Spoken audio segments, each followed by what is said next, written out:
हम बोलना चाहेंगे स्पीकर महोदय कि हमारे यशस्वी और ओजस्वी प्रधानमंत्री श्री नरेंद्र मोदी जी के नेतृत्व में भारत लगातार विकास की ओर अग्रसर है।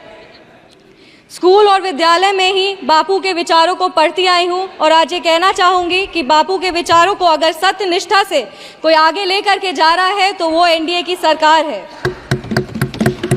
सर, बापू का विचार था कि गरीबों को मुख्य धारा से जोड़ा जाए और एनडीए की सरकार बखूबी ये कर पा रही है।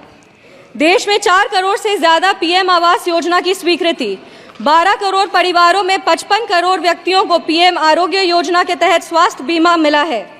25 करोड़ लोगों को मल्टी डायमेंशनल पॉवर्टी के बाहर लाया गया है सर, और 80 करोड़ आबादी को पीएम गरीब कल्याण अन्न योजना के तहत लाभ लगातार मिल रहा है। एनडीए की सरकार ने बिना धर्म जात पूछे गरीबों का उत्थान किया है और उत्थान के लिए लगातार काम कर रही है। सर, हम बिहार से आते हैं और बिहार ने 2005 से लगातार एनडीए को बुलंदी और मजबूती दी है।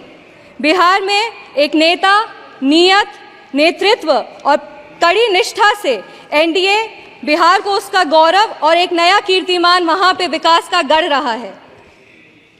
हमारे पार्टी के नेता श्रद्धेय रामविलास पासवान जी ने लगातार बाबा साहब भीमराव अंबेडकर के पद चिन्हों पर चलकर दलित, शोषित और वंचित वर्गों को आगे बढ़ाया है।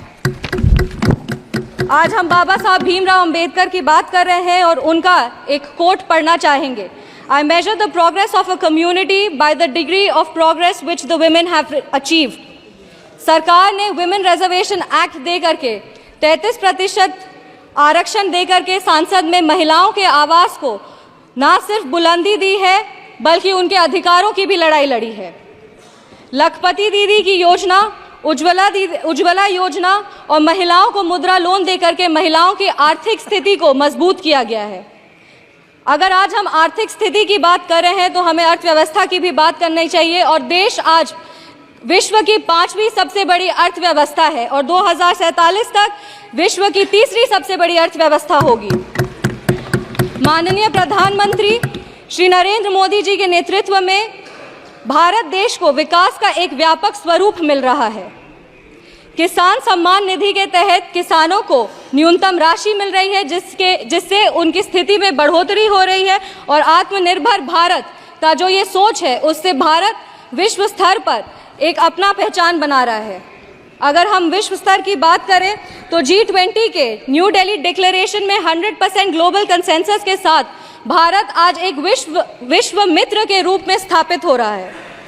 ऑनरेबल स्पीकर सर एक युवा हैं और युवाओं का प्रतिनिधित्व कर रहे हैं। हम कहना चाहेंगे कि एनडीए की सरकार में the youth is being equipped with necessary skills and knowledge to face global challenges with initiatives like Skill India, Digital India and Startup India.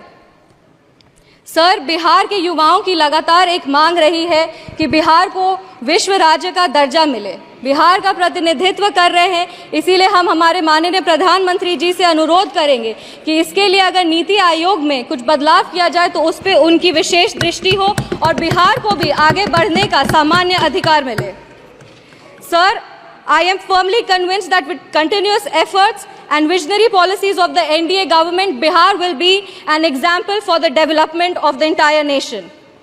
I want to reaffirm our commitment and Lok Janshakti Party's commitment to NDA's leadership और हम अपने राष्ट्रीय अध्यक्ष श्री चिराग पासवान जी को भी धन्यवाद देना चाहेंगे कि आज उनके वजह से बिहार के महिलाओं को और युवाओं को भी आवाज़ मिल रहा है। इस सदन की गरिमा और इस सदन के इतिहास को देखते हुए सर 2 पंक्ति पढ़ना चाहेंगे। जो भरा नहीं है भावों से बहती जिसमें रसधार नहीं, जो भरा नहीं है भावों से बहती जिसमें रसधार नहीं, वो हृदय नहीं है पत्थर है जिसमें स्वदेश का प्यार नहीं। धन्यवाद speaker sir, thank you. Thank you Shambhavi.